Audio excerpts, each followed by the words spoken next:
দর্শক, আমি এই মুহূর্তে রয়েছি কিশোরগঞ্জে প্রাথমিক শিক্ষক এবং মাধ্যমিক শিক্ষকরা তারা কর্মবিরতিতে রয়েছেন। এতে করে কিন্তু পরীক্ষা যে রয়েছে সেই পরীক্ষাতে বিঘ্ন সৃষ্টি হয়েছে।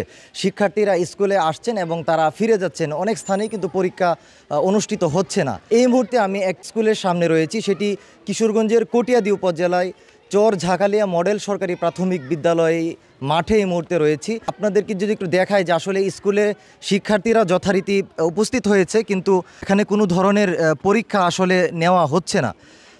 শিক্ষকরাও কিন্তু স্কুলে এসেছেন যথারীতি, কিন্তু তারা ভিতরে অবস্থান করছেন অফিস কক্ষে এবং তারা কর্মবিরতি পালন করছেন। আপনাদেরকে যদি একটু দেখায় যে আসলে এখানে কিন্তু শিক্ষার্থীরা বিভিন্ন শ্রেণীর শিক্ষার্থীরা কিন্তু সকাল থেকেই স্কুলে এসেছেন। পরীক্ষা তো হচ্ছে না, আমাদের ছাত্ররা নিয়ে আমরা একটু অসুবিধায় তো আছি। পরীক্ষা না হওয়াতে আমরা অসন্তুষ্ট।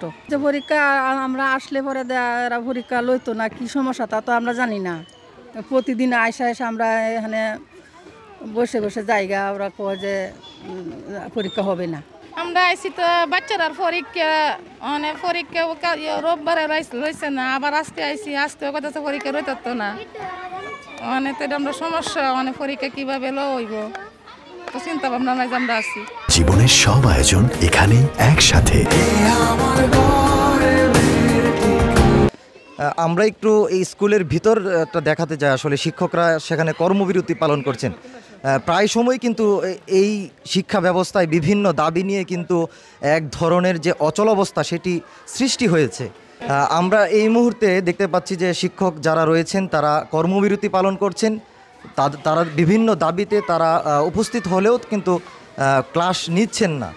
স্কুলের যে প্রধান শিক্ষক তার সাথে পরীক্ষা হচ্ছে না, এই যে শিক্ষকদের এতদিনের দাবি, তারা সবাই কর্মবিরতিতে আছে। আমার সহকারী শিক্ষক যারা আছে 12 জন সবাই কর্মবিরতিতে আছে।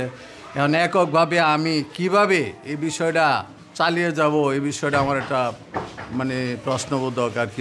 আমি কি করতে পারি এই মুহূর্তে?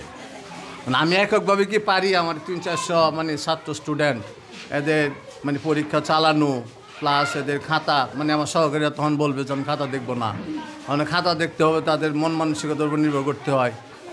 শুনছিলেন আসলে প্রধান শিক্ষক জানিয়েছেন যে নানা সীমাবদ্ধতার কারণে আজকে আসলে এই পরীক্ষা নেওয়াটা সম্ভব হচ্ছে না। আমাদের দাবি 3 দফা দাবি। প্রথমে ছিল 10ম গ্রেড দেওয়ার জন্য, কিন্তু কর্তৃপক্ষ আমাদের 11তম গ্রেড দিয়েছেন। প্রজ্ঞাপন হয় না, আমরা প্রজ্ঞাপনটা চাচ্ছি। এবং আমাদের 10 বছর এবং 16 বছরের যে টাইম স্কেল এবং শতভাগ পদোন্নতি, আমাদের এই 3টা দাবি যেন প্রজ্ঞাপন আকারে আমাদেরকে দিয়ে দেওয়া হয়। আমরা আরও একজন কর্তৃপক্ষের সাথে কথা বলবো, যিনি উপজেলা একটি প্রাথমিক শিক্ষা কর্মকর্তা। দ্বিতীয় শিফটে এবং 3টা শিফটে এখানে পরীক্ষা চলছে। দ্বিতীয় এবং তৃতীয় শিফটে প্রায় সব স্কুলেই পরীক্ষা তারা বন্ধ করে দিয়েছে। আমরা বারবার তাদেরকে বলেছি, আমাদের ডিপার্টমেন্টাল নির্দেশনার কথা বলেছি। কর্তৃপক্ষ টাইম টু টাইম আমাদের যে নির্দেশনা দিচ্ছে আমরা সেগুলো শিক্ষকদের জানিয়ে দিচ্ছি। তারপরেও আমরা খেয়াল করছি অধিকাংশ স্কুলই আজকে পরীক্ষা নিচ্ছে না। যে সকল কিছু একদিকে থাকবে, পরীক্ষা আর একদিকে থাকবে, পরীক্ষা নিতে হবে। কিন্তু তারপরেও দুঃখজনক হলেও সত্য, আমি এইমাত্র স্কুল ঘুরে আসলাম 2-1টি, তারা পরীক্ষা শুরু করেনি। দর্শক, এতক্ষণ কথা বলছিলেন যে উপজেলা প্রাথমিক শিক্ষা কর্মকর্তা রফিকুল ইসলাম তালুকদার। এই কিশোরগঞ্জে প্রায় সবগুলি প্রাথমিক স্কুলেই কিন্তু এই ধরনের পরীক্ষা কার্যক্রম বন্ধ রয়েছে। এতে করে কিন্তু সমস্যা সৃষ্টি হয়েছে। অভিভাবকদের মধ্যে যেরকম অসন্তোষ দেখা দিয়েছে, তেমনি করে শিক্ষার্থী যারা রয়েছে তারাও আসলে এখানে দুর্ভোগের কথাগুলি আমাদেরকে জানিয়েছেন।